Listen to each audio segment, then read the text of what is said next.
김현정의 뉴스 쇼.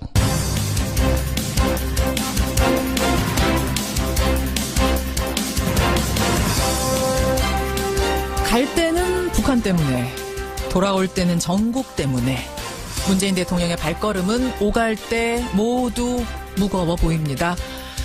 애청자 여러분 안녕하십니까. 문재인 대통령이 G20 정상회의 마치고 오늘 새벽에 귀국을 했습니다. 북한이 ICBM을 발사하는 바람에 출국 당시 분위기 상당히 어두웠는데요. 그래도 G20에서 우리 입장을 무난히 전달하고 비행기에 잘 올랐습니다. 그런데 돌아와 보니 이번에는 정치권이 꽉 막혀 있습니다.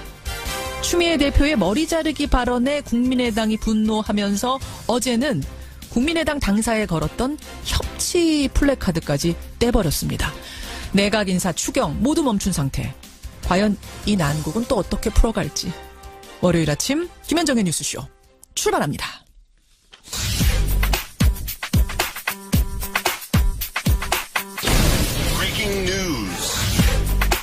김현정의 뉴스쇼가 주목한 오늘의 포인트, 권민철 기자 나와 있습니다. 어서 오세요, 권 기자. 안녕하세요.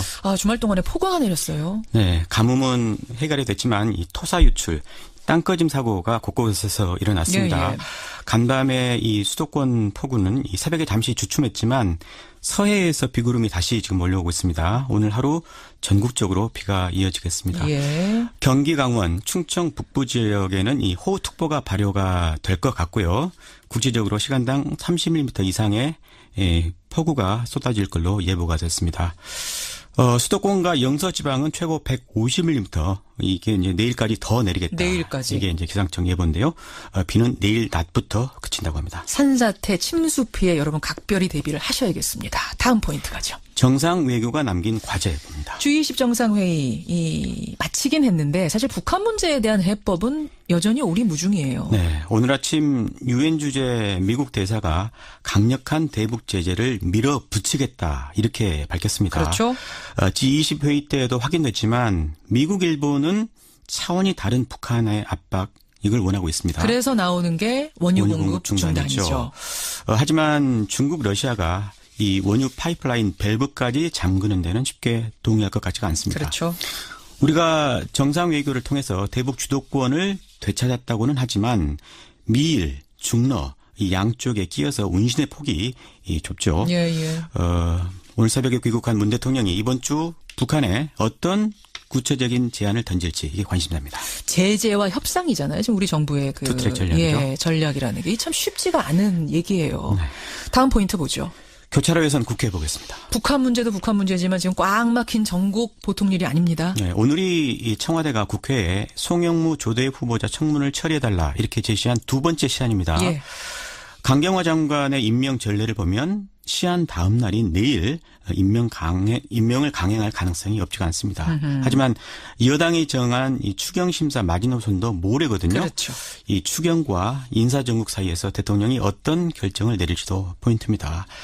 여기에 국민의당 이 재벌조작 사건을 놓고 추미애 대표와 국민의당 이 신경전을 벌이겠는데 예. 이 또한 변수가 되겠습니다. 어제 이준서 전 최고위원에 대한 구속영장이 청구가 됐잖아요. 국민의당이 발칵 뒤집혔습니다. 긴급회의 소집하고 그랬는데 잠시 후 2부에서 박주선 비대위원장 나옵니다. 입장도 좀 들어보고 협치라는 아예 플래카드 떼버린 것에 대한 얘기도 좀 들어보고 그러죠. 다음 포인트는 뭔가요? 오늘 박근혜 전 대통령 재판에 이재용 삼성 부회장이 증인으로 나섭니다. 오늘. 네, 물론 증언은 안 하겠다 이렇게 예고를 한 상태죠. 나오는데 증언은 안 하겠다? 네, 그렇습니다. 작년 2월에 이 청와대에서 세 번째 두 사람이 독대한 이후 17개월 만에 조우라서 일단 관심사이긴 합니다. 그리고요, 일부 매체에선 박 전 대통령이 구치소에서 이상 행동을 벌이고 있다 이렇게 이제 보도를 했거든요. 그렇더라고요. 오늘 법정에서 이 박 전 대통령의 행동도 특히 관찰 대상이 될 것 같습니다. 심신 상태가 굉장히 불안정하다 뭐 이런 보도가 지금 나온 상태인데 그나저나 이재용 부회장은 나오는데 증언 안 하겠다. 이건 또 뭡니까? 저번에 그 삼성 관련자들 줄줄이 나와서 이제 증언대에 섰습니다만 그때도 역시 증언을 거부를 했었죠. 그 전략의 어떤 연장선상으로 보면 될 것 같습니다. 여기까지 보죠. 권민철 기자 수고하셨습니다. 고맙습니다. 구의역 스크린도어 사망사고 이후 서울시가 안전 업무직 종사자들에 대해 정규직화하기로 했습니다. 역대 시장 명단에 이름 한 줄 올리려고 주장하지 않았습니다. 혁신에 온몸을 바친 시장으로 기억되고 싶습니다. 네, 오늘 1부 첫 인터뷰는 오랜만에 박원순 서울시장을 좀 연결해보려고 합니다. 사실 얼마 전에 이재명 성남시장 출연했을 때요, 박원순 시장 언급을 해서 그때부터 박원순 시장님 빨리 초대해달라 청취자들 요청이 많았었는데 이분이 굉장히 바빴습니다. 문 대통령의 아세안 특사로 외국 다녀오고 또 유라시아 도시 탐방도 마치고 왔습니다. 취임 6주년 맞은 박원순 서울시장 연결을 해보죠. 시장님 안녕하세요. 네, 안녕하십니까. 반갑습니다. 반갑습니다. 저는 대통령 특사로 시장이 가는 경우는 처음 본 것 같아요. 예, 뭐 제가 가장 적절한 사람이었죠.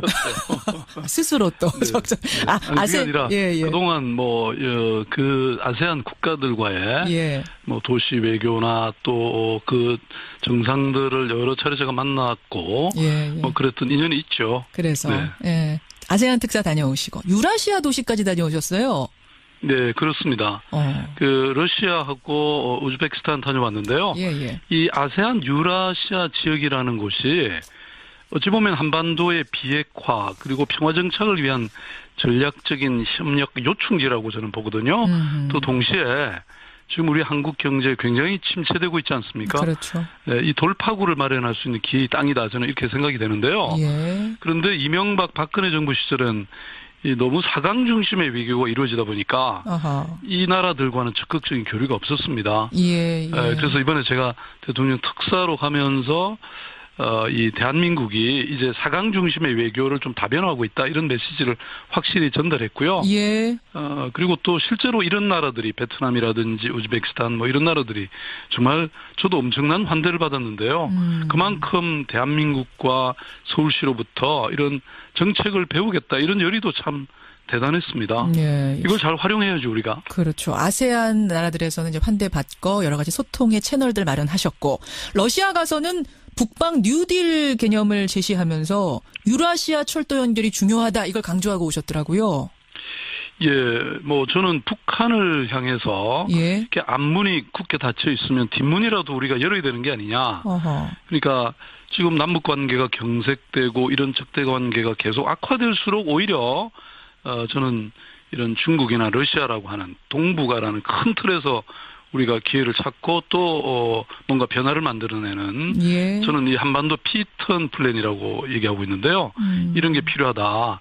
그리고 그 핵심은 바로 유라시아 철도 연결이라고 보거든요. 이게 서울역을 출발점으로 해서 시베리아 횡단철도나 중국 횡단철도가 연결되고 그렇게 되면 사람과 물류가 오가게 되잖아요. 그러니까 북한을 뚫고 가는 거죠. 통과해서 가는 거죠. 그렇죠. 그래서 이렇게 저는 그 철도가 연결되면 그 과정에서 정말 새로운 문명이 탄생하거든요. 그래서 이렇게 되면 동시에 또 동북아 안보라든지 이런 경제의 불확실성도 타개할 수 있고 동시에 평화와 공용의 돌파구 마련될 수 있죠. 굉장히 좋은 뻔한 길을 안 가는 이유가 뭔지 모르겠습니다. 좋은 제안인데 문제는 지금 북한 아니겠습니까? ICM이다 북핵이다 지금 갈등이 심상치가 않은 국면. 앞에서 들으셨겠지만 원유 공급을 중단해야 된다라고 지금 미국, 일본이 얘기까지 하고 있는 이 상황에서 이 구상이라는 게 조금 이상적인 거 아닌가? 너무 이른 거 아닌가? 오히려 그래서 제가 방금 말씀드린 것처럼 앞문이 그렇게 닫혀 있는 거죠. 뒷문이라도 열 수 있다는 겁니다. 그게 바로 중국과 러시아, 특히 러시아라고 하는 우리가 그동안은 사실 러시아의 관계를 조금 소홀히 했던 게 사실입니다. 그래서 북방 외교, 북방 뉴딜이 더욱 의미가 있다는 것이죠. 알겠습니다. 제가 피턴이라는 것도 그런 거잖아요. 바로 직진이나 이게 안 되면 피턴을 해서 뭔가 상황을 타개할 수 있다 이런 것이죠. 그게 외교의 힘 아닙니까? 알겠습니다. 문재인 대통령도 대화와 제재를 동시에 하자 막 그런 의미에서 유라시아 철도 같은 게 유효할 수 있다라는 믿음을 가지고 계신 것 같아요. 그래서 아마 9월에 열리는 푸틴 대통령이 주도하는 그 블라디보스톡의 그 이 동방 경제 포럼이라는 곳에 문재인 대통령께서 아마 참여하시는 것으로 이렇게 결정한 걸로 알고 있습니다. 그래요. 그나저나 박원순 시장님, 지금 뭐 유라시아 철도 말씀도 하셨습니다만 임기가 이제 1년밖에 안 남은 상황이라 가장 중점을 둬서 추진할 것에 포인트를 찍어서 아마 매진하셔야 될 것 같아요. 어떤 걸 생각하세요? 뭐 1년이면 사실 적지 않은 세월입니다. 아직. 저는 그동안 그 사람 특별시, 서울시를 이렇게 만들겠다. 이렇게 쭉 말씀해왔기 때문에 앞으로도 저는 그쪽에 집중할 생각인데요.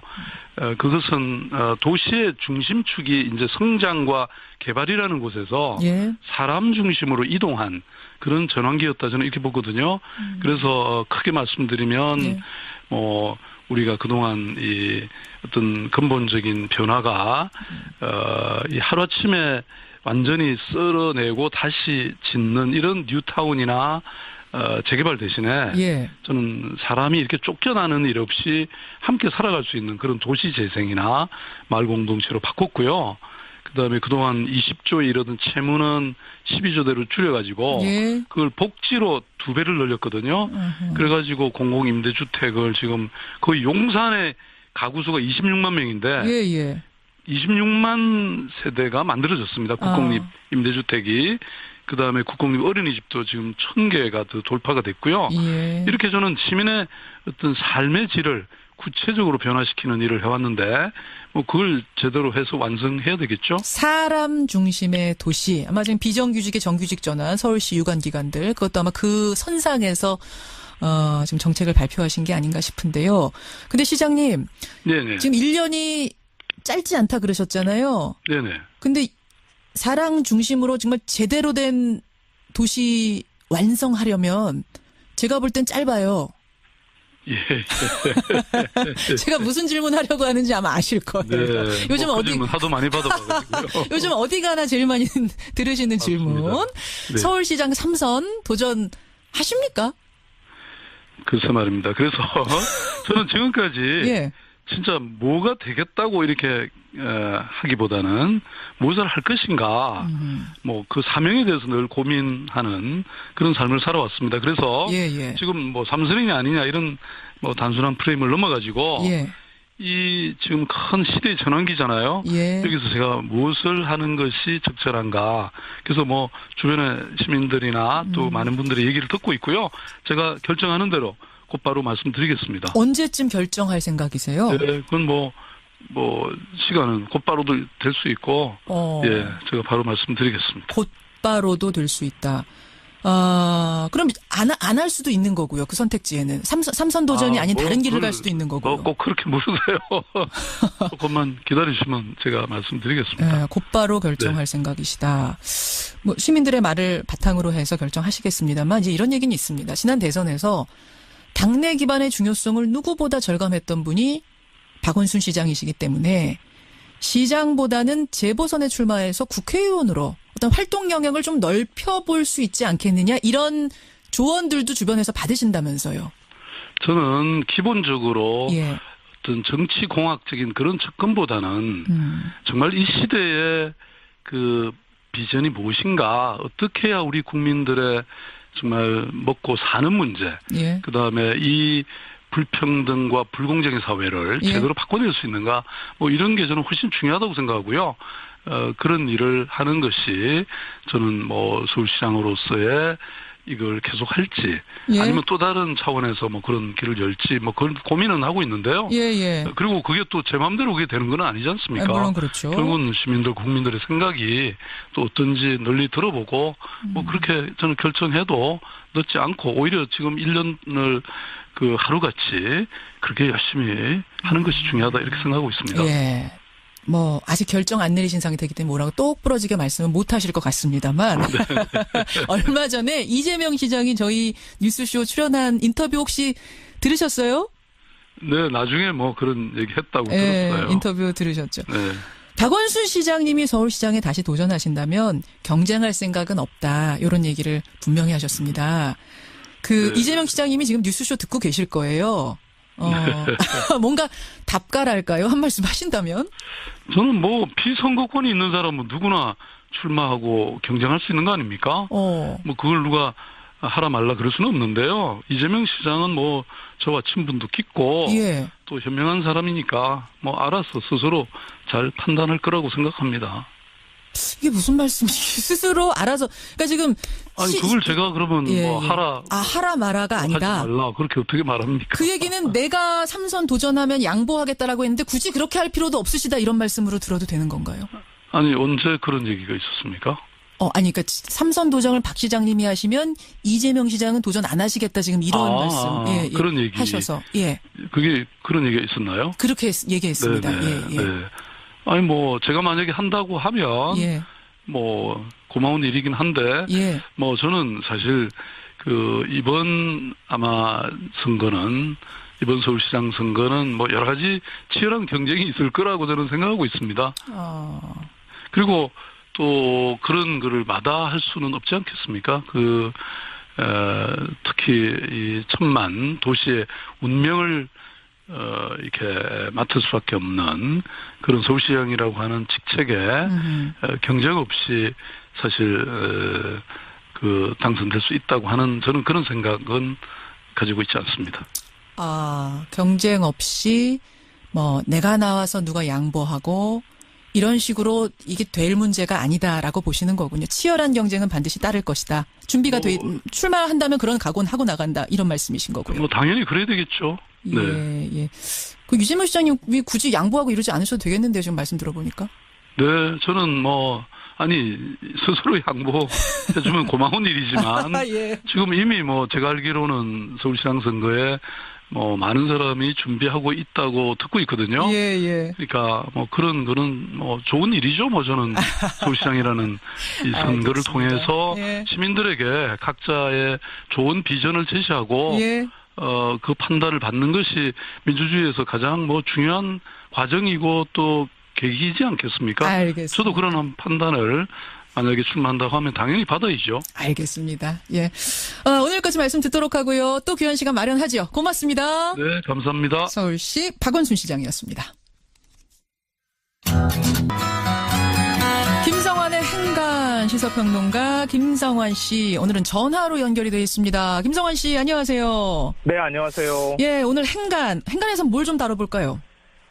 문재인 대통령이 G20 정상회의를 마치고 독일에서 귀국을 하지 않았습니까? 예, 미국에서 트럼프 대통령과 정상회담을 한 일정까지 합치면 7박 11일의 외교 강행군을 이어간 셈인데요.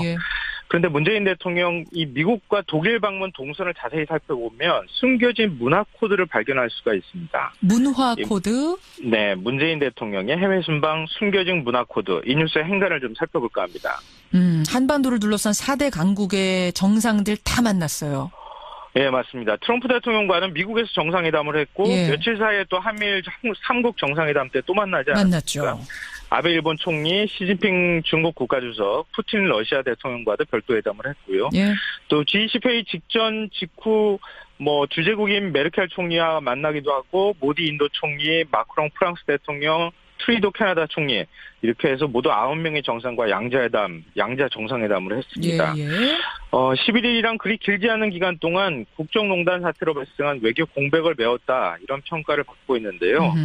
하지만 북한 제재에 반대 목소리를 낸 중국과 러시아, 또 일본군 위안부 문제로 삐걱거린 한일 관계를 어떻게 할 것이냐, 또 내치 문제, 또 국민의당과의 갈등, 송영무 국방, 조대엽 노동부 장관 임명 문제로 위기에 빠진 야당과의 협치 문제, 이거 어떻게 풀 것이냐, 이건 또 숙제로 남은 상황입니다. 예. 근데 문재인 대통령의 해외 순방을 숨겨진 문화 코드로 보자 그러셨잖아요? 네네. 이건 무슨 말씀이세요? 이게 오늘의 첫 번째 행간인데요. 국제시장 루트를 알아갔다입니다. 국제시장이라니 무슨 말씀? 부산의 국제시장? 예, 그렇죠. 영화 국제시장 혹시 보셨나요? 저 봤습니다. 예. 6.25 흥남철수에서부터 광부, 이 간호사 파독, 월남전 파병까지 한국전쟁을 겪은 산업화 세대를 다룬 이야기잖아요. 그렇죠. 예. 네, 문 대통령의 문화외교 동선이 이 국제시장 영화 문화 코드와 일치했다, 이런 얘기입니다. 그렇게 되던가요? 네, 방미 첫 일정이 어디였었죠? 장진호 전투. 예, 그렇죠. 장진호 전투 기념비를 찾았잖아요. 이게 바로 흥남철수 때 빅토리오를 타고 피난온 자신의 가족사와 연결이 되는 겁니다. 여러분 덕분에 나도 있을 수 있었다. 그러면서 미군의 감사의 뜻을 전했고 미국 국민들이 아주 뿌듯한 자긍심을 느끼도록 하지 않았습니까? 이게 한미동맹이나 대북 안보 간의 확고한 대통령이라는 이미지를 또 얻었습니다. 독일에서는 또 어땠습니까? 맨 첫 행사로 파독 광부 간호사들 또 그 후손들을 초청을 해서 감사의 뜻을 전달하지 않았습니까? 여기 감동한 교민들이 뭐 눈물을 흘리는 일도 있었는데요. 그렇죠.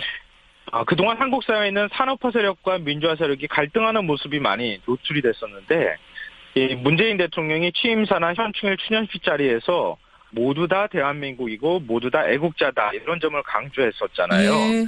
이 보수 진보 이념을 떠나서 산업화 세력을 끌어안는 그들의 헌신에 감사의 뜻을 전하는 감동적인 행보를 보여서 국제사회에 큰 인상을 남겼다는 얘기입니다. 그러고 보니까 쭉 정리를 하고 보니까 정말 영화 국제시장의 그 루트와 비슷하게 코드가 숨어 있었네요. 두 번째 행가는 뭐죠? 두 번째 행가는 윤희상의 묘소도 참배했다입니다. 여기는 영부인 김정숙 여사가 참배를 한 거죠? 네, 맞습니다. 더군다나 공군 1호기에 직접 실어간 통영의 동백나무를 윤 선생 묘소에 심기도 했지 않습니까? 하는 언론에서 굉장한 화제거리로 다뤘었어요. 그런데 이게 화제거리가 아니라 정치적으로 상당히 의미심장한 사건이었다는 겁니다. 윤 선생은 아시다시피 음악 천재라는 소리를 들었던 세계적인 음악가 아니겠습니까? 그렇죠. 그렇지만 1967년 동베를린 사건, 일명 동백님 사건으로 간첩 혐의를 받고 국내로 강제 송환돼서 사형까지 선고받은 적이 있습니다. 이 세계적인 음악거장 190여 명의 촉구와 국제사회의 노력으로 2년 만에 이제 풀려났는데요. 그렇죠. 그때부터 간첩이라는 멍해를 씌워져서 그동안 그렇게 그리워하던 고국으로 돌아오지 못했습니다. 뭐 일본을 통해서 통영 앞바다까지 배를 타고 갔다가 귀국을 못했다. 또 문민정부 시절에 귀국을 추진했지만 보수단체의 반대로 끝내 베를린에서 숨을 거두지 않았습니다. 고국에 못 왔습니다. 네, 2007년 국정원 과거사위에서 동백님 사건이 과장됐다 이렇게 결론을 냈지만 결국 고국으로 돌아오지 못했는데요. 김정숙 여사의 참배는 이 금지된 시대와의 단절, 핍박받은 윤희상 선생에 대한 위로와 화해를 의미한다는 겁니다. 그래요. 단순히 화제거리 정도가 아닌 정치적인 의미가 있었다. 세 번째 행가는 뭔가요? 세 번째 행가는 그래도 아무 일이 일어나지 않았다입니다. 그건 무슨 말씀이세요? 이번 문재인 대통령 외교의 특이한 점은 국내 어느 진영에서도 비판적인 목소리가 없었다는 겁니다. 그러네요, 진짜.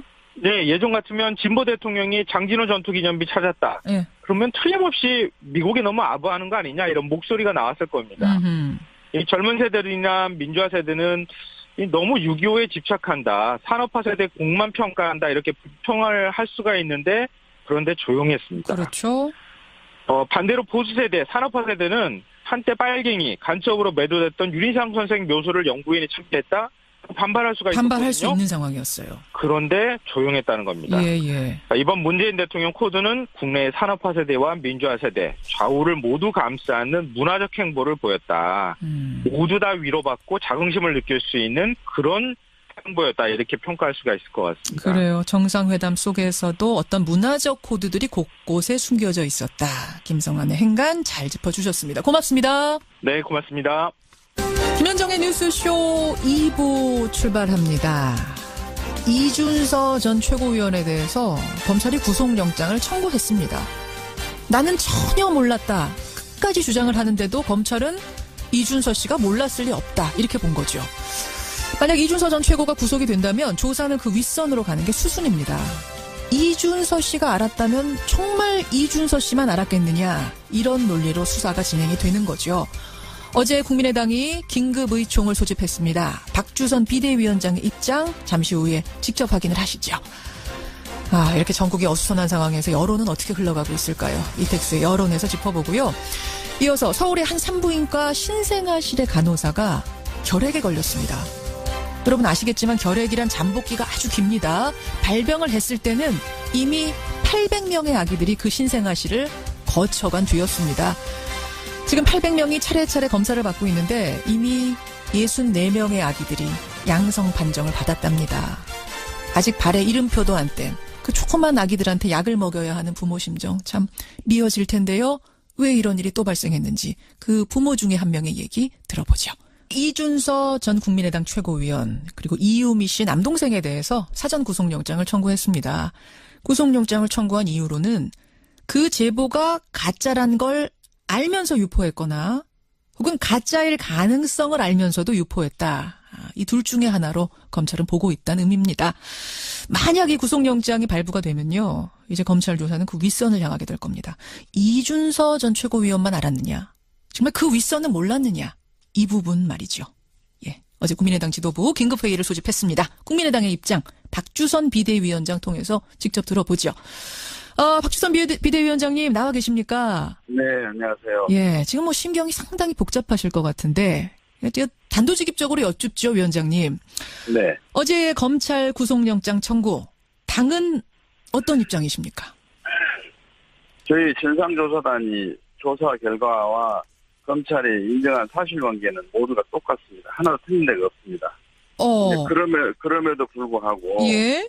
이미 이유미 씨로부터 전달받은 자료 내용을 검토해가지고 진상조사단에게 이제 공무원선거단에게 넘긴 이준서 씨에게 예? 좀 허위일 가능성이 있기 때문에 더 검증을 해야 되는데 안 했다 하는 이유로 미필적 고의를 적용해서 이제 구속영장 청구를 했는데요.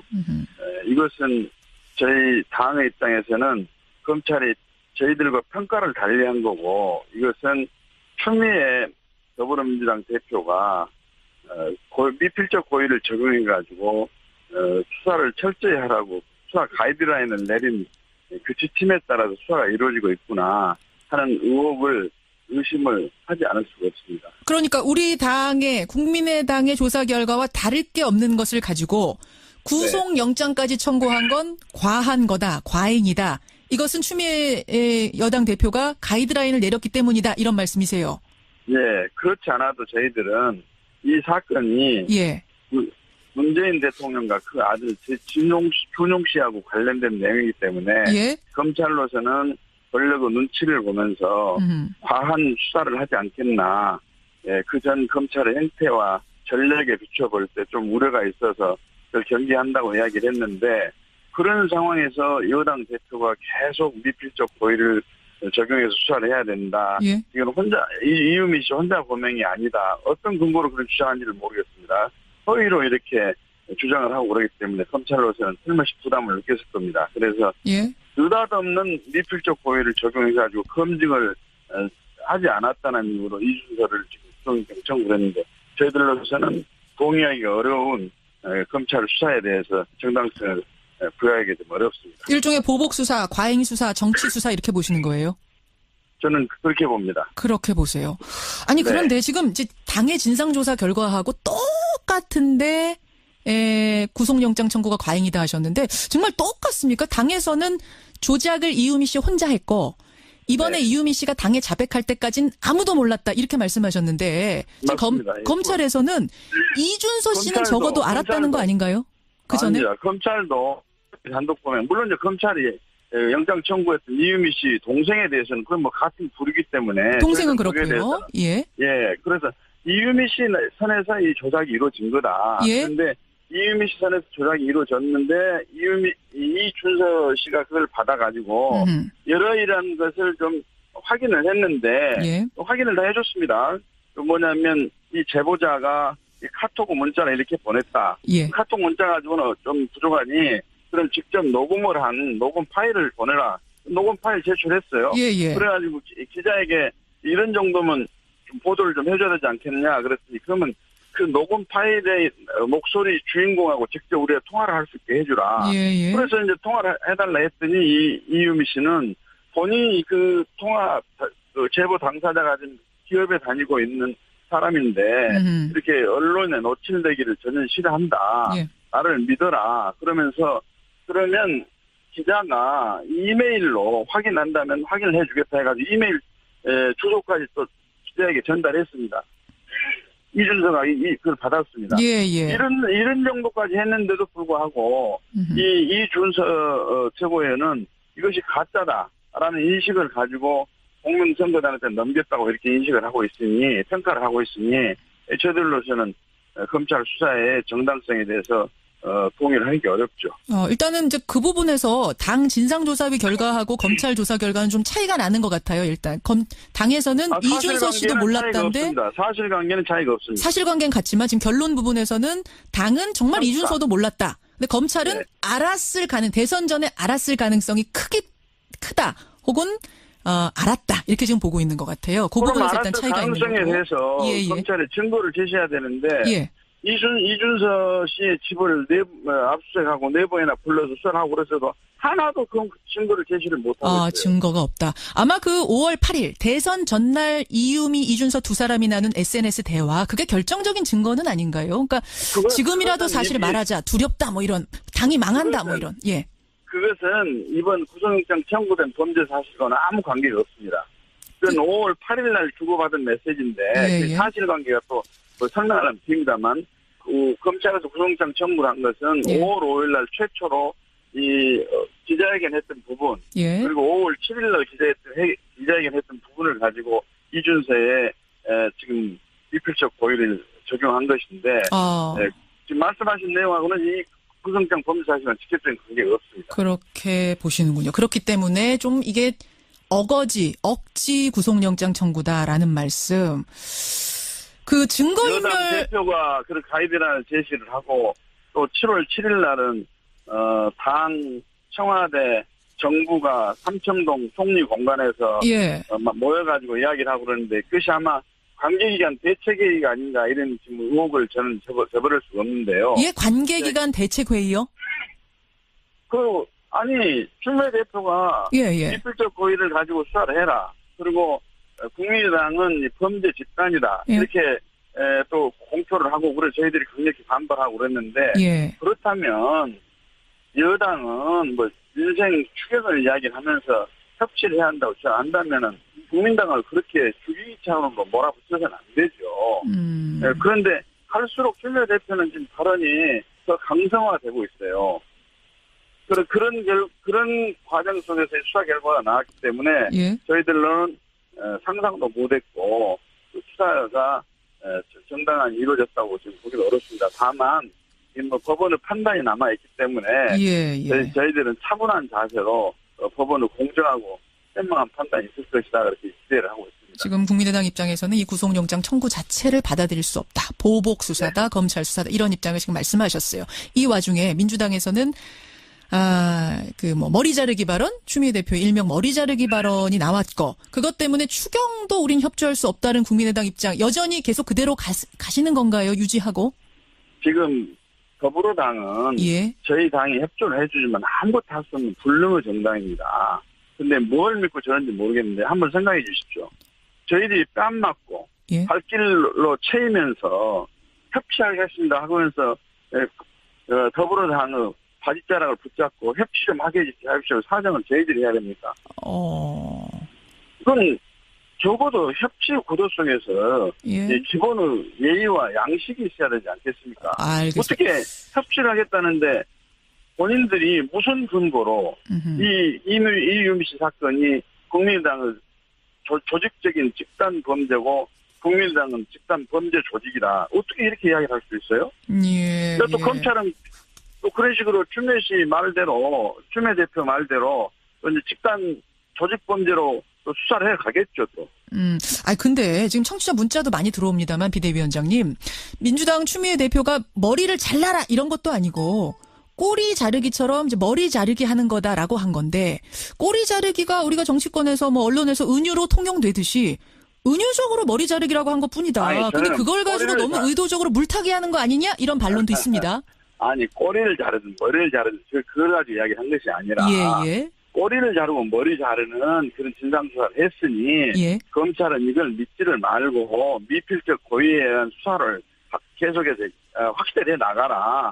그리고 이 사건은 이미 혼자 간 것이 아니고 국민의당이 조직적으로 관여가 된 범죄고 국민의당은 범죄 조직이다. 이렇게 수사 가이드라인을 내리고 있기 때문에 검찰이 그 수준에 따라서 하는지 안 하는지는 저는 모르겠습니다만은 그대로 가고 있어요. 그렇기 때문에 집권 여당의 대표가 한 이야기를 검찰로서 무겁게 받아들일 것이고 그 수준이 그렇게 가고 있고 또 저희들로서는 동의를 할 수가 없고 그렇기 때문에 야당으로서는 당연히 이런 주장을 하는 것은 너무너무 당연하지 않습니까? 머리 자르기란 단어의 문제가 아니다 지금 그 말씀이신 거예요?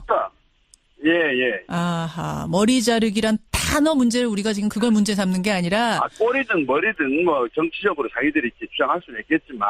예. 얼마나 수사 가이드라인을 구체적으로 제시를 하고 있어요. 미필적 고의 수사다. 이것은, 누구누구가 관여가 됐다. 집단적인 조직범죄다. 예. 그럼 위원장님 혹시 추미애 대표가요. 이 발언 이렇게 세게 나가면은 협치가 깨진다는 걸 어느 정도 예상하면서도 발언을 하는 어떤 다른 의도가 있다고 보시는 거예요, 국민의당에선? 아마 이번 협치는 깨지더라도 이렇게 해서 국민의당을 소위 말하는 박살을 내라. 박살이라고 저는 보고 있습니다. 국민의당을 없애자, 죽이자 이런 것을 보고 있습니다. 왜 그러냐면 7월 7일 저녁에 총리 공간에서 또 당정청 회의를 하고 만찬을 했는데 이제 그것이 저는 관계기관 대책회의가 아니냐 하는 그런 의구심도 떨칠 수가 없어요 지금. 그거야 근데 원래 있을 수 있는 회의 아닌가요? 당정청이 만나는 건 일상적으로? 그러면 당정청을 만나가지고 무슨 추경 예산안 대책을 세워보자고 그랬다 한다면 그 더불어당 혼자 가지고는 도저히 될 수가 없기 때문에 무언가 거기에 대한 대책이 나와야 될 텐데 그건 대책이 나온다는 것은 바로 그 뒤에 검찰이 미필적 고의에 대한 수사를 해가지고 이준석 씨에 대해서 구속영장 청구한 것이 바로 그 대책입니까 그게? 알겠습니다. 그런 상황이기 때문에 정황상 의심을 한다. 그러면 안철수 전 대표 검찰 수사 결과 나오면 당일에 당장 입장 표명한다라고 전에 그러셨었는데 어떻게 되는 겁니까 입장 표명은? 그건 저는 모르겠습니다만 어차피 이 사건 수사 결과가 나오면 그 전에라도 본인이 하면 할 거고 사과를 하든 입장 표명을 말씀이죠. 최종 결과가 나오면 당연히 입장 표명을 하지 않을까 저는 개인적으로 추측을 하고 있습니다. 최종 수사 결과가 그럼 너무 길어지는 건 아닌가요? 국민의당 입장에서도 너무 길어지면 좀 타이밍상. 글쎄 그것은 본인이 판단할 문제지. 법적인 책임이 있다고 보지 않는 입장에서는 사과를 하라고 강요할 수도 없는 일 아닙니까? 강요할 수가 없는. 비대위원장 개인적으로는 어떻게 보세요? 언제쯤 하는 게 좋다고 보세요? 글쎄 언론에서는 빠르면 빠를수록 좋다고 그러고 지금 실기를 했다고 이야기를 하는데 아마 작년에 저희 당의 그 리베이트 사건 때 악몽이 좀 떠올라서 그러지 않나 싶어요. 그 사건이 전부 다 무죄를 받았습니다만 얼마나 그때 난도질을 당해가지고 만신창이가 저희들이 된 일이 있었습니다. 그때 사과를 해도 아무 소용이 없었습니다. 그러다 보니까 진상조사 결과가 나오면 거기에 맞는 입장 표명을 하려고 그런 것이 아닌가 저는 그렇게 추측을 하고 있습니다. 알겠습니다. 여기까지 말씀 듣도록 하죠. 고맙습니다. 네. 국민의당 박주선 비대위원장이었습니다. 이번 소식은 산부인과의 결핵 감염 소식입니다. 잊을만 하면 터지는 사건인데 이번에는 규모가 상당합니다. 서울 노원구 모내여성병원에 근무하던 간호사에게 결핵이 발견된 건데요. 결핵 양성 확정 판정을 받은 신생아가 지금까지만 64명입니다. 근데 이 간호사가 근무한 게 7개월이고 그동안 접촉한 신생아 수가 800명이나 되다 보니까 이 감염자 수, 감염된 아이의 수는 더 늘어날 것으로 보이는데요. 도대체 왜 이런 일이 또 벌어진 건지 이번에 결핵 양성 판정받은 아이의 부모 직접 만나보죠. 익명으로 연결합니다. 아버님 나와 계세요? 네, 안녕하세요. 그 병원에서 출산을 하신 게 언제입니까? 2월 28일입니다. 2월 28일. 얼마 만에 퇴원하셨어요? 6일 동안 입원했고요. 보통 입원하는 그 정도 수준 입원하신 거네요? 네, 제왕절개로 났으니까요. 조금 보통 자연분만을 하면 한 3, 4일 정도는 하는데요. 2, 3일 정도 더 입원한 것 같습니다. 그래요. 그 문제의 결핵을 앓았던 간호사도 그때 근무를 한 거였고요. 신생아실에. 네, 맞습니다. 그래요. 그 신생아실에서 아이를 6일 동안 돌봐줬던 간호사가 결핵에 걸렸다는 건 어떻게 알게 되셨어요? 보건소에서 문자가 왔어요. 보건소에서 검사 받아라? 네네. 연락이 와서 보건소에 가서 이제 엑스레이 검사하고요. 그 다음에 두 번째로 피부 반응 검사, TST라고 하는 피부 반응 검사를 받았습니다. 엑스레이도 찍어야 돼요? 활동성을 확인하기 위해서 엑스레이를 찍는 거고요. 그러니까 균이 그냥 잠복만 해 있는 건지 아니면 진짜 지금 발병을 한 건지 알아보기 위해서는 엑스레이까지? 네, 맞습니다. 그 조그만 아이 엑스레이 찍게 하실 때는 참 심정이 어떠셨어요, 부모님이? 마음이 아프죠. 왜냐면 그 차가운 데다가 올려야 되고, 네, 거기에서 이제 팔을 잡고 다리를 잡고 이렇게 찍어야 되니까 마음이 많이 아픕니다. 그렇게 해가지고 결과라도 괜찮았으면 좋았는데 우리 아이 같은 경우에는 양성이 나왔어요. 아니, 어떻게 하는 겁니까? 약을 복용해야 된답니까? 이거 어떻게 되는 건가요? 예, 지금 약을 먹인 지 3일째고요. 물에 타가지고 지금 아침마다 먹이고 있습니다. 처음 먹이는 약이 지금 이 결핵약이네요. 아이고. 선생님, 심정이 어떠세요? 그 약 먹이면서는. 뭐 울고 난리 치니까 이제 부모 입장에서는 이거를 먹여야 되나, 근데 뭐 먹어야 된다고 하니까 먹이는데 아무 잘못도 없는 애기한테 지금 약을 먹여야 되는 상황이니까 뭐 엄마나 아빠나 마음이 많이 아픕니다. 아이고, 약을 받아 먹기는 해요. 아이들 잡고 먹이는 게 보통 일이 아닌데. 억지로 먹이는 겁니다. 약 먹일 때마다 뭐 한바탕 난리가 나겠네요. 네, 그렇지. 자지러지죠, 애기가. 그렇죠. 3일째. 이게 복균 상태인데도 약을 먹여야 되나요? 어른들 같은 경우는 복균 상태면 그냥 지나가기도 하는데. 이제 그 아기들은 이제 면역력이 약하기 때문에요. 예. 50% 가까이 이제 활동성으로 전이될 염려가 있기 때문에 무조건 예방 차원에서 먹어야 된다고 들었습니다. 예방 차원. 얼마 동안 먹여야 된대요? 9개월을 먹여야 됩니다. 9개월을 매일? 네. 어이구, 보통 일이 아니네요. 이렇게 지금 우리 아기처럼 양성 판정이 나온 아이들이 지금까지 몇 명입니까? 지금 7월 9일 기준으로 지금 64명으로 알고 있습니다. 64명? 네. 그 간호사가 근무했던 7개월 동안 병원 신생아실을 거쳐간 신생아가 800여 명. 근데 검사를 지금 완료한 아이가 대충 몇 명이나 되나요? 800명 중에? 완료가 된 거는 지금 절반 정도 되는 것 같고요. 예. 검사자는 뭐 절반 이상인데 아직 판독이 나오려면 피부 반응 검사를 받고 3일이 지나야 되기 때문에 예. 지금 앞으로 좀 더 많이 나올 거라고 예상은 되네요. 아니, 양성 반응 나온 64명만 먹이는 겁니까? 음성 반응자도 혹시 먹여야 돼요? 음성 반응자 중에서 그 태어난 지 8개월 미만 아이들은 무조건 또 먹여야 됩니다. 왜요? 지금 최종 접촉일이 6월 23일인데요. 예. 이때 기준으로 이제 8주 이전에 아기들은 먹여야 되는데 3개월을 먹이고 다시 한번 조사를 하는 걸로 알고 있습니다. 혹시나 몰라서 예방용으로? 네, 맞습니다. 복균 상태가 아닌 걸로 나왔는데도 예방용으로 너무나 어린 아이기 때문에. 그렇죠, 맞습니다. 아이고, 그렇군요. 지금 그러셨어요. 아이에게 왜 이 약을 이 어린애에게 먹여야 되는지 알 수 없는데 병원에 물어보면 우린 잘못이 없다고 한다. 그건 또 무슨 얘기입니까? 지금까지 병원에서는 문자만 보냈거든요. 단체로 그냥 보낼 수 있는 문자를 2번인가 왔는데 그냥 우리는 최선을 다하겠다. 근데 궁금한 건 보건소에 물어봐라. 질병관리본부에 물어봐라.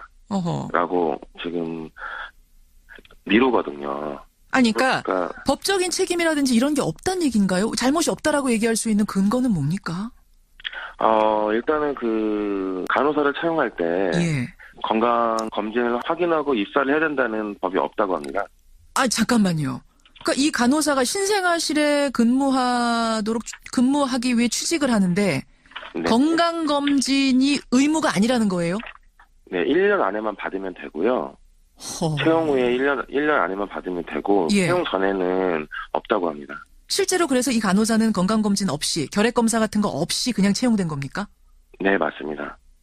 아니, 저는 지금 이해가 안 가는 게 제가 이런 사건을 지금 처음 다루는 게 아니에요. 지난 2014년에도 있었고 그 후에도 종합병원에서 비슷한 일이 있었고 그때마다 이런 문제점을 지적을 했었는데 그 후에도 법적으로 마련된 게 없다, 제도적으로. 네, 맞습니다. 참, 이 결핵이란 병이 말이죠. 여러분, 의외로 놀라운 게 우리나라 성인의 30에서 40%가 복균자입니다. 다만 발병하지 않고 있다가 몸이 확 안 좋아져서 면역력이 떨어지면 그때 발병을 하는 거거든요. 성인 중에 한 10%, 복균자 중에 한 10%가 발병을 합니다. 이 간호사도 그러니까 복균자이다가 발병을 한 거잖아요. 발병해서 병을 알게 된 거잖아요. 네네.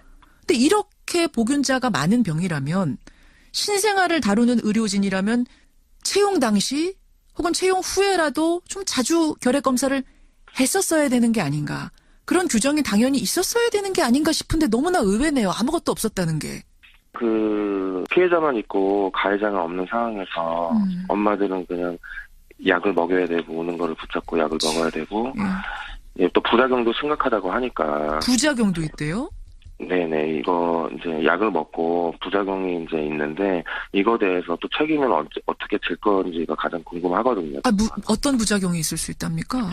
뭐 이제 간 수치가 늘어난다거나, 예, 기타 뭐 약물을 먹고 나서 뭐 빨간 눈물을 흘린다던가, 뭐 소변도 마찬가지고요. 이제 아이고.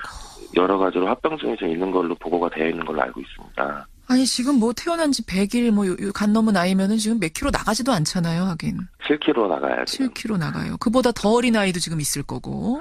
거의 뭐 지금 발에 아기띠 같은 거 안 떼고 온 아이들도 있더라고요. 아이고, 한 달 안 된 아이들들. 그런 네네, 아이들. 맞습니다. 네. 네. 3kg, 4kg 이런 아이들이 지금 약을 먹어야 되는 상황인 거예요. 네. 병원이나 정부에 하고 싶은 말씀 한마디 하시죠. 미연에 방조할 수 있었던 문제잖아요. 그렇죠. 국가의 책임이 있는 거잖아요. 결핵이라는 걸 국가에서 관리하는 거기 때문에. 예. 그러면 신생아미 어린이 관련 종사자들의 경우에 건강검진을 받으면 사전에 방지할 수 있다고 생각이 들어요. 그래서 이쪽으로 정책적으로 정부에서 좀 지원을 해주셨으면 좋겠고요. 예. 그리고 지금 지금 5세 이상의 아이에만 혈액 검사를 할 수 있다고 하는데 그러면 과연 5년 있다 검사할 수 있게끔 피 검사를 할 수 있게끔 또 지원이 가능한 건지 그런 것도 굉장히 궁금합니다. 예, 사후에 문제가 발생했을 때 이건 도대체 그럼 어디서 책임지는 건가? 검사는 해주는 건가? 뭐 이런 것까지도 지금 하나하나 다 걱정이신 거네요. 네, 맞습니다. 좀 체계적으로 좀 관리를 해서 확실하게 좀 이번 기회를 통해서 결핵 환자를 관리를 했으면 좋겠습니다. 예. 하긴 이게 지금 제가 인터뷰만 해도 처음 하는 인터뷰가 아닙니다. 그 정도로 매번 사회 문제가 되는데도 아직까지 법적인 체계가 안 잡혀 있다는 게 또 이런 일이 발생했다는 게 사실은 믿어지지가 않을 정도인데요. 이번 사태 어떻게 정리가 되는지 끝까지 좀 지켜보겠습니다. 힘내시고요. 오늘 고맙습니다. 네, 감사합니다.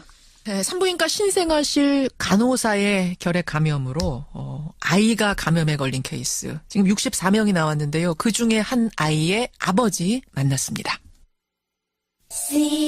의 여론. 오늘도 리얼미터 이택스 대표 나오셨습니다. 어서 오십시오. 네, 안녕하세요. 지난밤에는 막 천둥 치고 번개 치고 이랬잖아요. 네. 그 천둥 번개가 막 치는 그 순간에 저한테 여론조사 결과를 카톡으로 보내주셨어요. 네, 그렇습니다. 그 시간까지도 사무실에 계시는 거예요? 11시에도? 밤 11시? 어제는 주일이었기 때문에 주일 밤에는 재택근무. 그 천둥 번개를 뚫고도 결론을 가지고선 만들어서 오늘 가지고 오신 그 여론조사 결과를 알아볼 텐데 먼저 김현정의 뉴스쇼 의뢰로 조사 스페셜 여론조사가 2건이 있었어요. 네. 첫 번째는 베를린 선언. 그렇습니다. 네. 저희가 문재인 대통령이 독일 방문 중이던 지난 금요일 7일에 조사한 내용인데요. 전국 19세 이상 성인 9,682명에게 접촉해서 최종 505명이 응답을 완료, 5.2%의 응답률을 나타냈고요. 무선 전화 면접과 유무선 자동 응답 혼용 방식이었고 표본 오차는 95% 신뢰 수준에서 플러스 마이너스 4.4%포인트였습니다. 다음과 같이 질문을 했는데요. 문재인 대통령은 북한 체제의 보장과 한반도 비핵화, 항구적 남북 평화체제 구축, 한반도 경제협력 구상, 이산가족 상봉을 비롯한 교류협력 사업 등 대북 정책 기본 방향과 몇 가지 대북 제안을 포함하는 이른바 한반도 평화 구상을 밝혔습니다. 굉장히 긴데 이렇게 설명을 다 드렸어요. 왜냐하면 베를린 선언이 뭔지 자체를 잘 모르는 분이 많기 때문에 이러이러한 거다라고 설명을 드린 후에 선생님께서는 문 대통령의 한반도 평화 구상에 대하여 전반적으로 어떻게 생각하십니까? 이렇게 물었는데요. 두 가지 의미가 다 담겨져 있습니다. 하나는 방향에 동의하는지 여부하고 또 하나는 실현 가능성이 있는지 없는지 여부를 한 문항에 다 담아봤는데요. 첫 번째 보기는 방향에 동의하고 실현 가능성도 있다. 그리고 두 번째는 방향에 동의하지만 실현 가능성은 없다. 또 세 번째는 방향에 동의하지 않지만 실현 가능성은 있다. 마지막으로 방향에 동의하지 않고 실현 가능성도 없다. 이런 보기로 물었습니다. 그러니까 문재인 대통령의 베를린 선언이란 건 제재도 제재지만 평화가 같이 가야 한다 이런 거거든요. 그래서 이산 가족도 만나야 하고 교류 협력 사업도 계속해야 되고 이런 내용이 담겨 있어요. 그러니까 이 방향은 동의해도 힘들 거야. 실현 가능성은 의아해하는 분도 계실 수 있고 또 두 개 다 찬성하는 분, 둘 다 반대하는 분도 계실 수 있단 말입니다. 어떻게 결과가 나왔나요? 방향에 동의하고 실현 가능성도 있다. 두 가지 모두의 긍정한 응답이 42.4%로 가장 높았고요. 42.4%가 방향도 맞고 실현도 될 거다. 네. 그리고요. 두 번째는 방향에 동의하지만 실현 가능성은 없다는 의견이 23.8%로 두 번째를 기록했고요. 예. 방향에 동의하지 않고 실현 가능성도 없다. 두 가지 부정한 응답이 17.2%로 세 번째로 나타났고요. 방향도 그 방향 아니고 네. 대화와 제재 같이 가는 거 아니고 실현도 안 될 거다. 17.2%. 방향에 동의하지 않지만 실현 가능성은 있다는 의견이 5.3%로 네 번째로 나타났습니다. 그래요. 그러면은 일단 방향에 동의한다라고 보신 분만 합하면 한 66.2%가 방향 맞다. 네. 하지만 여기에서 이제 실현 가능성까지 묻게 되면 3분의 1 정도는 갸우뚱? 그렇습니다. 실현은 어려울 거야. 이렇게 보시는 거예요. 어떻게 분석해 보셨습니까? 그리고 또 실현 가능성만 본다면 47.7%가 실현 가능성이 있다. 또 41%가 실현 가능성이 없다. 오차 범위 내에서 6.7%포인트 실현 가능성이 있다고 응답을 했는데요. 실현 가능성만 또 따로 떼서 질문을 하셨군요. 네. 예. 한 문항 이제 두 가지 척도를 다 담아봤습니다. 예. 여하튼 방향성에서는 3명 중에 2명이 동의해서 66.2%가 긍정평가를 했고 다만 실현 가능성은 북한의 입장이 지금 워낙 변하지 않고 있기 때문에 예. 오차 범위 내에서 실현 가능성이 있다는 의견이 소폭 높게 나타났습니다. 이게 어느 당을 지지하는가에 따라서도 좀 결과 차이가 있습니까? 그렇습니다. 동의 반대 이 부분만 본다면 예. 민주당 지지층이 동의가 84%로 가장 높았고요. 정의당 73% 두 번째로 나타났습니다. 국민의당 지지층도 59.1%로 나타났고요. 바른정당 58.2%로 높았는데 네. 다만 자유한국당 지지층에서는 이와는 반대로 동의하지 않는다가 62.6% 예. 동의한다가 32%로 다른 정당과는 다른 입장을 나타냈습니다. 그렇군요. 여러분은 어떻게 생각하세요? 베를린 선언 좀 어려운 문제였는데 저희가 한번 여론조사로 던져봤고 김현정의 뉴스쇼 의뢰 스페셜 여론조사 두 번째 주제로 가보겠습니다. 두 번째는 최근에 정부가 발표한 블라인드 채용에 관한 조사예요. 네. 리얼미터는 채용할 때 어떻게 하세요? 사람 채용할 때? 이력서 먼저 보죠. 서류 전형을 통과한 분들만 예. 또 면접을 봐서 블라인드 채용을 하지 않고 있죠. 네. 그러니까 이력서에 사진도 붙이고 네. 나이도 묻고 뭐 학력도 묻고 고향도 그렇습니다. 묻고 다 물을 수 있는 다 물으시고 개인정보가 모두 담겨져 있는 정보를 보고 블라인드 채용은 아주 거리가 먼. 그렇죠. 네. 채용을 하고 계시는데 일단 이 결과 보기 전에요. 네. 이택스 대표는 이제 운영하시는 분이잖아요. 네. 고용주 입장에서는 어떻게 보세요? 블라인드 채용. 저희는 당분간은 블라인드 채용은 어려울 것 같습니다. 뭐 개인적으로 고용주 입장에서는 왜요?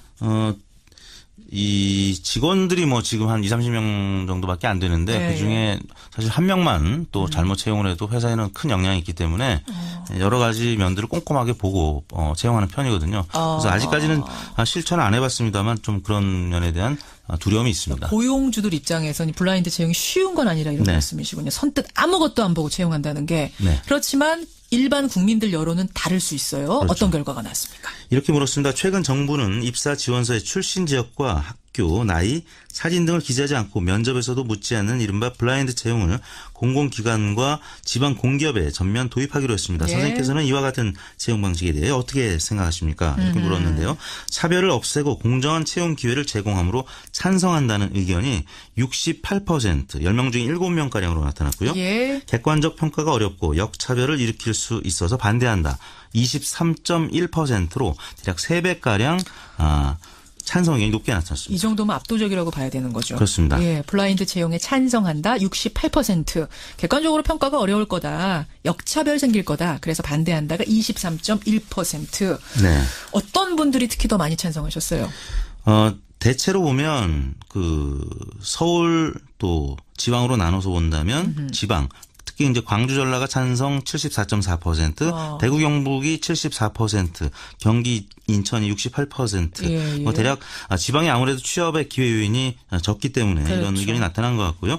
연령별로는 30대, 40대, 20대가 찬성 의견이 압도적으로 높았습니다. 반면에 60대 이상은 상대적으로는 높지 않았고요. 제가 속한 40대 같은 경우는 예. 80.1%가 찬성했고 저와 의견이 같은 의견은 16.3%에 그쳤습니다. 굉장히 소수 의견이세요. 네. 16.3%. 여러분 어떻게 생각하십니까? 블라인드 채용. 이제 공공기관부터 시작을 합니다. 사기업까지 하는 건 아니지만 아마 공기업에서 하게 되면 확대될 수 있을 테니까요. 여론 추이가 중요합니다. 저희가 두 가지 스페셜 조사를 돌려봤고 이번에는 이번 주 정례 조사로 가보겠습니다. 먼저 문재인 대통령 지지율 조사. 아마 이번에는 그 G20 정상회의 때문에 지난번에 이제 한미 정상회담이었고 그렇습니다. 이번에는 G20 정상회의로 문재인 대통령 얼굴이 굉장히 많이 노출됐고 또 긍정적인 모습도 워낙 많아서요. 좀 많이 올랐을 것 같은데 어때요? 그렇습니다. G20 양자 다자 정상회담 또 앞서 소개해드렸습니다만 베를린 한반도 평화구상이 소개가 됐고요.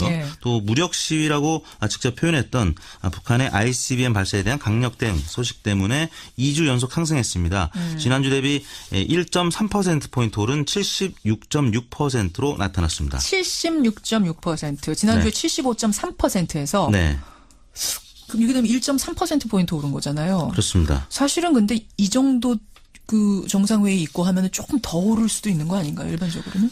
주 초반과 주 중후반이 좀 분위기가 달랐는데요.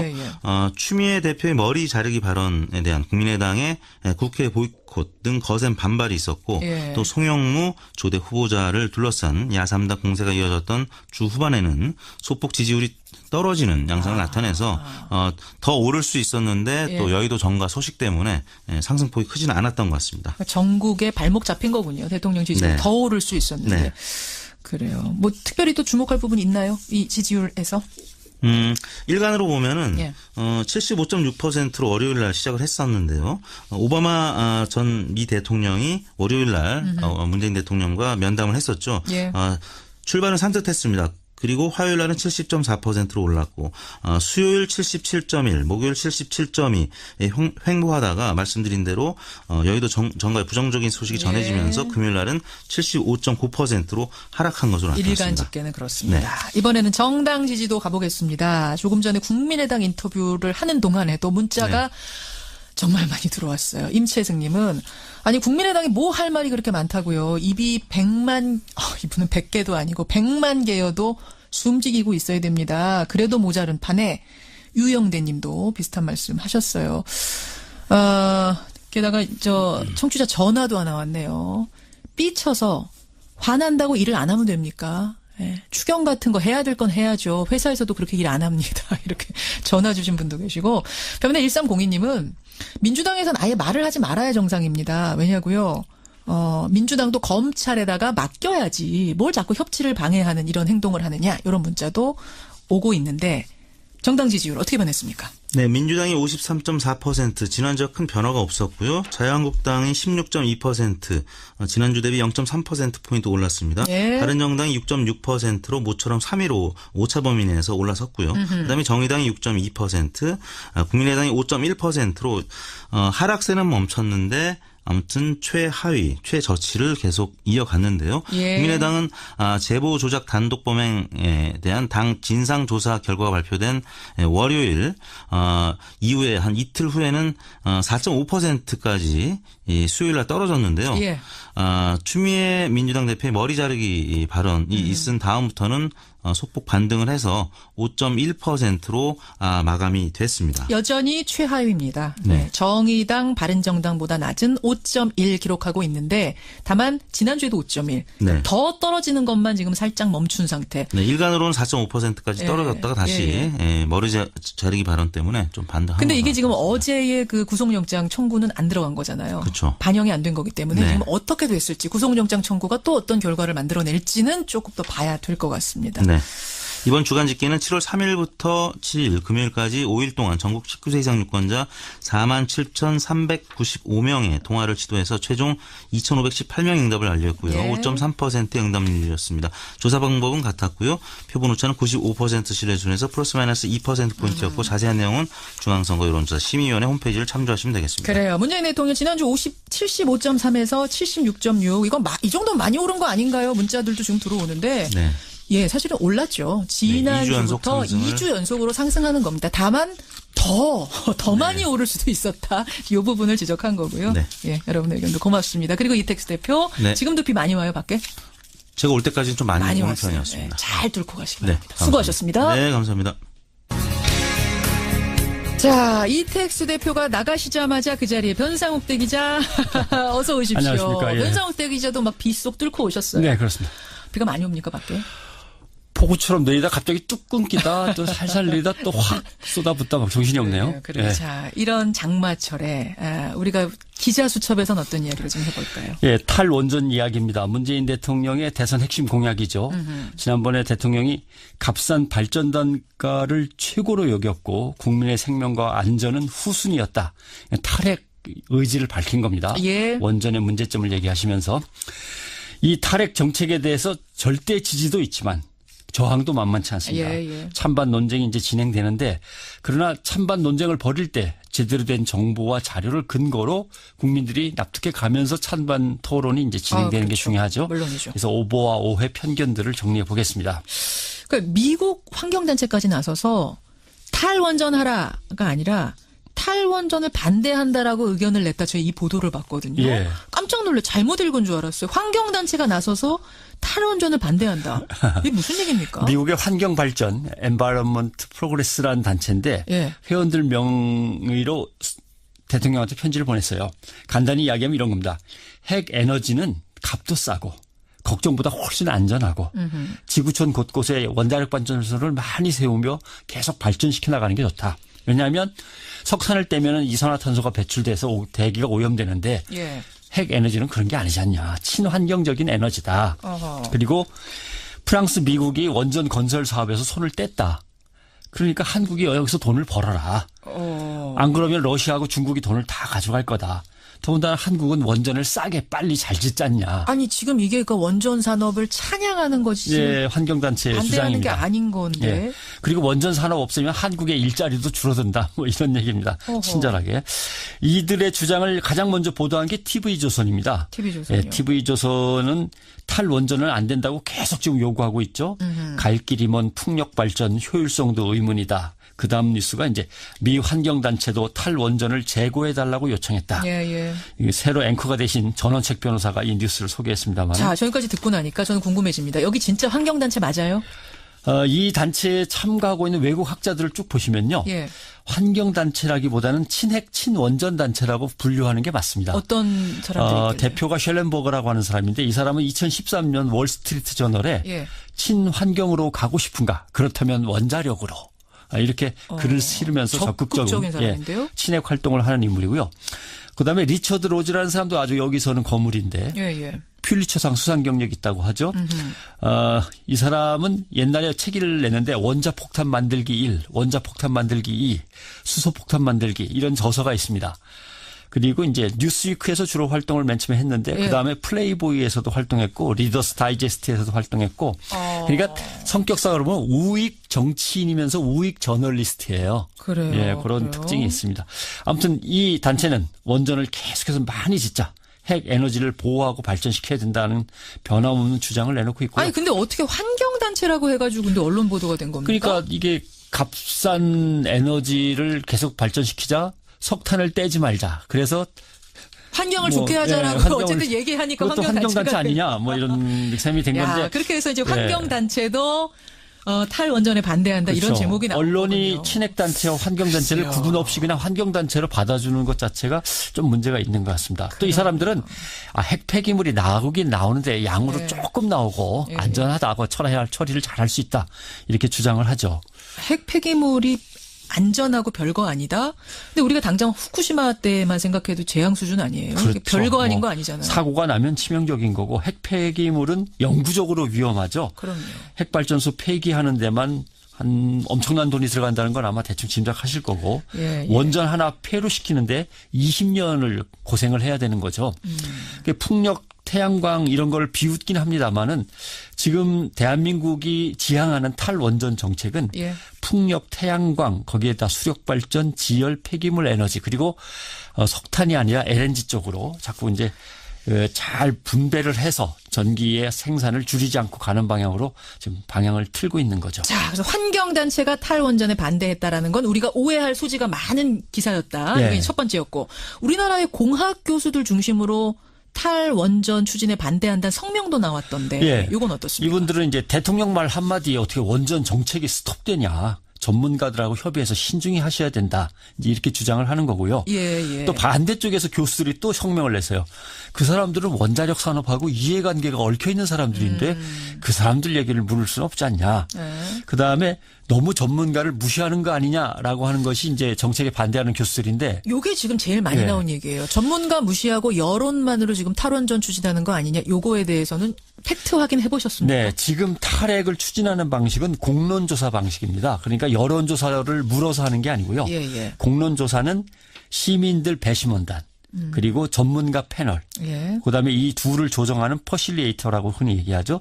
조정가들이 만나서 자료를 함께 읽고 토론하고 벌이면서 자기 의견을 수정해 가면서 서로 합의점을 찾아 나가는 방식이죠. 이걸 공론 방식이라고 하는데요. 지금 전문가들 다 여기에 참여시킬 계획으로 있습니다. 그래요. 그러면 그다음에 확인할 부분. 원전이 줄어들면 전기료가 엄청 올라갈 거다. 이 뉴스도 있던데 이건 어때요? 원자력 발전을 담당하는 쪽에서 먼저 의견이 나왔는데 추가 원전 건설을 이제 안 한다. 중단한다. 그럼 부족한 전기는 뭘로 메꿀 거냐. 이걸 신재생에너지 아까 말씀드린 풍력이나 뭐 태양광 이런 걸로 대체한다면 여기 아직 발전이 덜 돼서 돈이 많이 들어간다. 전기요금이 껑충 뛴다는 겁니다. 그러나 사실은 지금 정부의 정책 방향은 신재생에너지는 아직 부족하니까 가격이 저렴하게 떨어져 있는 LNG 비중을 천연가스 비중을 높여서 채워나가는 거죠. 그런데 계산하는 쪽에서는 무조건 LNG가 아닌 신재생에너지로만 채울 때 얼마나 돈이 더 들어가나 이걸 계산했기 때문에 이 계산 방식은 좀 틀립니다. 그러면은 전기요금 폭탄으로 나올 거다라는 것도 일종의 가짜뉴스예요? 가짜뉴스라고 볼 수 있고요. 또 하나 거기서 핵심이 뭐냐면 전기료에는 산업용이 있고 가정용이 있어요. 따로 있죠. 아주 다르죠. 근데 다 합쳐갖고 계산을 뽑은 다음에 그걸 가구수로 나눠가지고 각 집집마다 몇 %씩 오른다 이렇게 겁을 주는데 실제로는 산업용 전기가 오르고 가정용 전기는 스톱시킬 수 있는 방법도 있고요. 그거는 서민들은 오히려 깎아줄 수 있는 방법도 있고 그건 조정을 해야 되는 거고요. 그래요. 또 하나 제일 중요한 것 중에 하나는 전기를 생산하는데 진짜 원자력이 가장 싸고 좋으냐 그 부분은 아닙니다. 원자력 발전의 외부 비용을 합치면 달라집니다. 외부 비용은 정부 보조금, 원자로 해체 비용, 인간의 건강이나 환경에 미치는 영향 등을 다 고려하면은 오히려 LNG가 싸고요. 석탄이 그다음. 원자로가 제일 비싸기도 합니다. 이건 계산 방식에 따라 달라지는 거니까요. 탈핵을 두고 쏟아지는 뉴스들 오늘 몇 가지 한번 정리해봤습니다. 변상욱 기자 수고하셨습니다. 수고하셨습니다. 할 생각이세요? 네, 그건 뭐 시간은 곧바로도 될 수 있고, 제가 바로 말씀드리겠습니다. 곧바로도 될 수 있다. 그럼 안 할 수도 있는 거고요. 그 선택지에는 삼선 도전이 아닌 다른 길을 갈 수도 있는 거고요. 꼭 그렇게 물으세요. 조금만 기다리시면 제가 말씀드리겠습니다. 곧바로 결정할 생각이시다.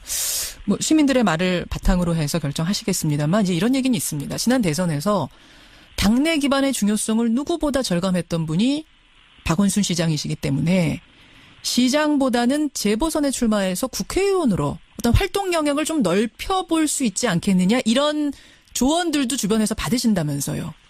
저는 기본적으로 어떤 정치공학적인 그런 접근보다는 정말 이 시대의 그 비전이 무엇인가 어떻게 해야 우리 국민들의 정말 먹고 사는 문제 그다음에 이 불평등과 불공정의 사회를 제대로 바꿔낼 수 있는가 뭐 이런 게 저는 훨씬 중요하다고 생각하고요. 그런 일을 하는 것이 저는 뭐 서울시장으로서의 이걸 계속 할지 아니면 또 다른 차원에서 뭐 그런 길을 열지 뭐 그런 고민은 하고 있는데요. 그리고 그게 또 제 마음대로 그게 되는 건 아니지 않습니까? 물론 그렇죠. 결국은 시민들 국민들의 생각이 또 어떤지 널리 들어보고 뭐 그렇게 저는 결정해도 늦지 않고 오히려 지금 1년을 그 하루같이 그렇게 열심히 하는 것이 중요하다 이렇게 생각하고 있습니다. 뭐 아직 결정 안 내리신 상태이기 때문에 뭐라고 똑 부러지게 말씀은 못 하실 것 같습니다만 얼마 전에 이재명 시장이 저희 뉴스쇼 출연한 인터뷰 혹시 들으셨어요? 네, 나중에 뭐 그런 얘기 했다고 들었어요. 인터뷰 들으셨죠? 박원순 시장님이 서울시장에 다시 도전하신다면 경쟁할 생각은 없다. 이런 얘기를 분명히 하셨습니다.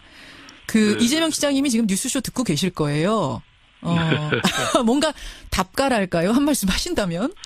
저는 뭐 비선거권이 있는 사람은 누구나 출마하고 경쟁할 수 있는 거 아닙니까? 뭐 그걸 누가 하라 말라 그럴 수는 없는데요. 이재명 시장은 뭐 저와 친분도 깊고 또 현명한 사람이니까 뭐 알아서 스스로 잘 판단할 거라고 생각합니다. 이게 무슨 말씀이지? 스스로 알아서. 그러니까 지금. 아니, 그걸 제가 그러면 뭐 하라. 하라 마라가 아니다. 하지 말라. 그렇게 어떻게 말합니까? 그 얘기는 내가 3선 도전하면 양보하겠다라고 했는데 굳이 그렇게 할 필요도 없으시다 이런 말씀으로 들어도 되는 건가요? 아니, 언제 그런 얘기가 있었습니까? 아니, 그러니까 3선 도전을 박 시장님이 하시면 이재명 시장은 도전 안 하시겠다 지금 이런 말씀. 그런 얘기. 하셔서. 그게 그런 얘기가 있었나요? 그렇게 얘기했습니다. 네. 아니 뭐 제가 만약에 한다고 하면 뭐 고마운 일이긴 한데 뭐 저는 사실 그 이번 아마 선거는 이번 서울시장 선거는 뭐 여러 가지 치열한 경쟁이 있을 거라고 저는 생각하고 있습니다. 그리고 또 그런 거를 마다할 수는 없지 않겠습니까? 특히 이 1000만 도시의 운명을 이렇게 맡을 수밖에 없는 그런 서울시장이라고 하는 직책에 경쟁 없이 사실 당선될 수 있다고 하는 저는 그런 생각은 가지고 있지 않습니다. 경쟁 없이 뭐 내가 나와서 누가 양보하고 이런 식으로 이게 될 문제가 아니다라고 보시는 거군요. 치열한 경쟁은 반드시 따를 것이다. 준비가 출마한다면 그런 각오는 하고 나간다. 이런 말씀이신 거고요. 뭐 당연히 그래야 되겠죠. 네. 그 유재명 시장님이 굳이 양보하고 이러지 않으셔도 되겠는데요. 지금 말씀 들어보니까. 네, 저는 스스로 양보해주면 고마운 일이지만 지금 이미 뭐 제가 알기로는 서울시장 선거에 뭐 많은 사람이 준비하고 있다고 듣고 있거든요. 그러니까 뭐 그런 거는 뭐 좋은 일이죠. 뭐 저는 서울시장이라는 이 선거를 통해서 시민들에게 각자의 좋은 비전을 제시하고 그 판단을 받는 것이 민주주의에서 가장 뭐 중요한 과정이고 또 계기이지 않겠습니까? 알겠습니다. 저도 그런 판단을 만약에 출마한다고 하면 당연히 받아야죠. 알겠습니다.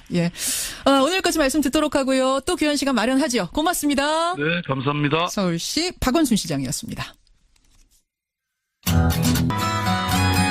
김성환의 행간 시사평론가 김성환 씨, 오늘은 전화로 연결이 되어 있습니다. 김성환 씨, 안녕하세요. 네, 안녕하세요. 오늘 행간에서 뭘 좀 다뤄볼까요? 문재인 대통령이 G20 정상회의를 마치고 독일에서 귀국을 하지 않았습니까? 미국에서 트럼프 대통령과 정상회담을 한 일정까지 합치면 7박 11일의 외교 강행군을 이어간 셈인데요. 그런데 문재인 대통령 이 미국과 독일 방문 동선을 자세히 살펴보면 숨겨진 문화 코드를 발견할 수가 있습니다. 문화 코드? 네, 문재인 대통령의 해외 순방 숨겨진 문화 코드. 이 뉴스의 행간을 좀 살펴볼까 합니다. 한반도를 둘러싼 4대 강국의 정상들 다 만났어요. 네, 맞습니다. 트럼프 대통령과는 미국에서 정상회담을 했고 며칠 사이에 또 한미일 3국 정상회담 때 또 만나지 않았습니까? 만났죠. 아베 일본 총리, 시진핑 중국 국가주석, 푸틴 러시아 대통령과도 별도 회담을 했고요. 또 G20 회의 직후 뭐 주재국인 메르켈 총리와 만나기도 하고 모디 인도 총리, 마크롱 프랑스 대통령, 트리도 캐나다 총리 이렇게 해서 모두 9명의 정상과 양자 정상회담을 했습니다. 11일이란 그리 길지 않은 기간 동안 국정농단 사태로 발생한 외교 공백을 메웠다 이런 평가를 받고 있는데요. 하지만 북한 제재에 반대 목소리를 낸 중국과 러시아, 또 일본군 위안부 문제로 삐걱거린 한일 관계를 어떻게 할 것이냐. 또 내치 문제, 또 국민의당과의 갈등, 송영무 국방, 조대엽 노동부 장관 임명 문제로 위기에 빠진 야당과의 협치 문제. 이거 어떻게 풀 것이냐. 이건 또 숙제로 남은 상황입니다. 근데 문재인 대통령의 해외 순방을 숨겨진 문화 코드로 보자 그러셨잖아요? 네네. 이건 무슨 말씀이세요? 이게 오늘의 첫 번째 행간인데요. 국제시장 루트를 따라갔다입니다. 국제시장이라니 무슨 말씀? 부산의 국제시장? 예, 그렇죠. 영화 국제시장 혹시 보셨나요? 저 봤습니다. 6.25 흥남철수에서부터 광부, 이 간호사 파독, 월남전 파병까지 한국전쟁을 겪은 산업화 세대를 다룬 이야기잖아요. 그렇죠. 네, 문 대통령의 문화외교 동선이 이 국제시장 영화 문화 코드와 일치했다 이런 얘기입니다. 그렇게 되던가요? 네, 방미 첫 일정이 어디였었죠? 장진호 전투. 네, 그렇죠. 장진호 전투 기념비를 찾았잖아요. 이게 바로 흥남철수 때 빅토리오를 타고 피난 온 자신의 가족사와 연결이 되는 겁니다. 여러분 덕분에 나도 있을 수 있었다. 그러면서 미군의 감사의 뜻을 전했고 미국 국민들이 아주 뿌듯한 자긍심을 느끼도록 하지 않았습니까? 한미동맹이나 대북 안보 간의 확고한 대통령이라는 이미지를 또 얻었습니다. 독일에서는 또 어땠습니까? 맨 첫 행사로 파독 광부 간호사들 또 그 후손들을 초청을 해서 감사의 뜻을 전달하지 않았습니까? 예. 여기 감동한 교민들이 뭐 눈물을 흘리는 일도 있었는데요. 그렇죠. 그동안 한국 사회에는 산업화 세력과 민주화 세력이 갈등하는 모습이 많이 노출이 됐었는데 문재인 대통령이 취임사나 현충일 추념식 자리에서 모두 다 대한민국이고 모두 다 애국자다 이런 점을 강조했었잖아요. 보수 진보 이념을 떠나서 산업화 세력을 끌어안는 그들의 헌신에 감사의 뜻을 전하는 감동적인 행보를 보여서 국제사회에 큰 인상을 남겼다는 얘기입니다. 그러고 보니까 쭉 정리를 하고 보니까 정말 영화 국제시장의 그 루트와 비슷하게 문화 코드가 숨어 있었네요. 두 번째 행가는 뭐죠? 두 번째 행가는 윤희상의 묘소도 참배했다입니다. 여기는 영부인 김정숙 여사가 참배를 한 거죠? 네, 맞습니다. 더군다나 공군 1호기에 직접 실어간 통영의 동백나무를 윤 선생 묘소에 심기도 했지 않습니까? 하는 언론에서 굉장한 김현정의 뉴스 쇼.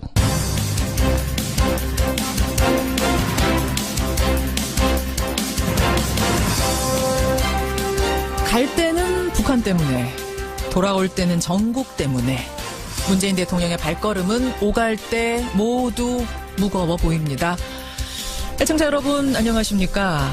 문재인 대통령이 G20 정상회의 마치고 오늘 새벽에 귀국을 했습니다. 북한이 ICBM을 발사하는 바람에 출국 당시 분위기 상당히 어두웠는데요. 그래도 G20에서 우리 입장을 무난히 전달하고 비행기에 잘 올랐습니다. 그런데 돌아와 보니 이번에는 정치권이 꽉 막혀 있습니다. 추미애 대표의 머리 자르기 발언에 국민의당이 분노하면서 어제는 국민의당 당사에 걸었던 협치 플래카드까지 떼버렸습니다. 내각 인사 추경 모두 멈춘 상태. 과연 이 난국은 또 어떻게 풀어갈지. 월요일 아침 김현정의 뉴스쇼 출발합니다.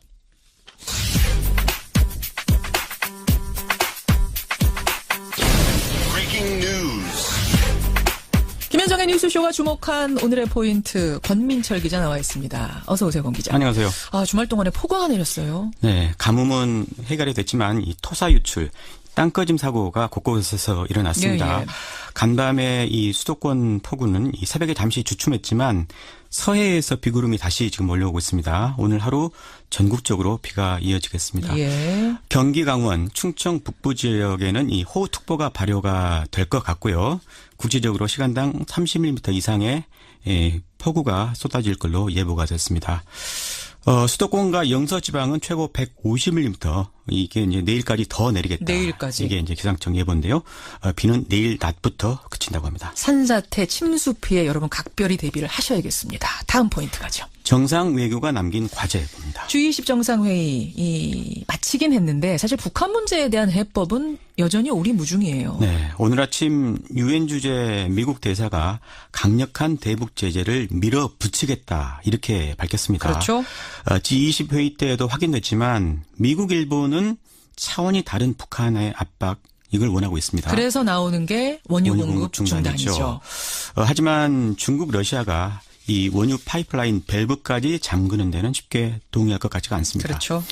우리가 정상 외교를 통해서 대북 주도권을 되찾았다고는 하지만 미일, 중러 이 양쪽에 끼어서 운신의 폭이 좁죠. 예. 오늘 새벽에 귀국한 문 대통령이 이번 주 북한에 어떤 구체적인 제안을 던질지 이게 관심사입니다. 제재와 협상이잖아요. 지금 우리 정부의 그 투트랙 전략이죠. 전략이라는 게 참 쉽지가 않은 얘기예요. 네.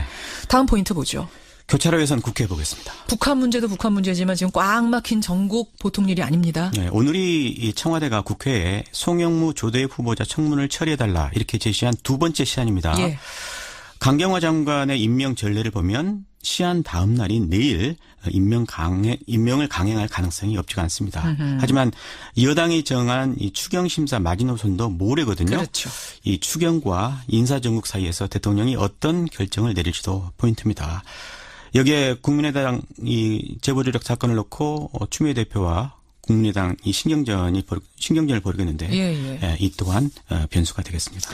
어제 이준서 전 최고위원에 대한 구속영장이 청구가 됐잖아요. 국민의당이 발칵 뒤집혔습니다. 긴급회의 소집하고 그랬는데 잠시 후 2부에서 박주선 비대위원장 나옵니다. 입장도 좀 들어보고 협치라는 아예 플래카드 떼버린 것에 대한 얘기도 좀 들어보고 그러죠. 다음 포인트는 뭔가요? 오늘 박근혜 전 대통령 재판에 이재용 삼성 부회장이 증인으로 나섭니다. 오늘. 네, 물론 증언은 안 하겠다 이렇게 예고를 한 상태죠. 나오는데 증언은 안 하겠다? 네, 그렇습니다. 작년 2월에 이 청와대에서 세 번째 두 사람이 독대한 이후 17개월 만에 조우라서 일단 관심사이긴 합니다. 그리고요, 일부 매체에선 박 전 대통령이 구치소에서 이상 행동을 벌이고 있다 이렇게 이제 보도를 했거든요. 그렇더라고요. 오늘 법정에서 이 박 전 대통령의 행동도 특히 관찰 대상이 될 것 같습니다. 심신 상태가 굉장히 불안정하다 뭐 이런 보도가 지금 나온 상태인데 네. 그나저나 이재용 부회장은 나오는데 증언 안 하겠다. 이건 또 뭡니까? 저번에 그 삼성 관련자들 줄줄이 나와서 이제 증언대에 섰습니다만 그때도 역시 증언을 거부를 했었죠.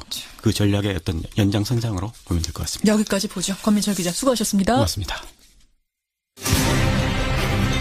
구의역 스크린도어 사망사고 이후 서울시가 안전 업무직 종사자들에 대해 정규직화하기로 했습니다. 역대 시장 명단에 이름 한 줄 올리려고 시장하지 않았습니다. 혁신에 온몸을 바친 시장으로 기억되고 싶습니다. 네, 오늘 1부 첫 인터뷰는 오랜만에 박원순 서울시장을 좀 연결해보려고 합니다. 사실 얼마 전에 이재명 성남시장 출연했을 때요, 박원순 시장 언급을 해서 그때부터 박원순 시장님 빨리 초대해달라 청취자들 요청이 많았었는데 이분이 굉장히 바빴습니다. 문 대통령의 아세안 특사로 외국 다녀오고 또 유라시아 도시 탐방도 마치고 왔습니다. 취임 6주년 맞은 박원순 서울시장 연결을 해보죠. 시장님 안녕하세요. 네, 안녕하십니까. 반갑습니다. 반갑습니다. 저는 대통령 특사로 시장이 가는 경우는 처음 본 것 같아요. 예, 뭐 제가 가장 적절한 사람이었죠.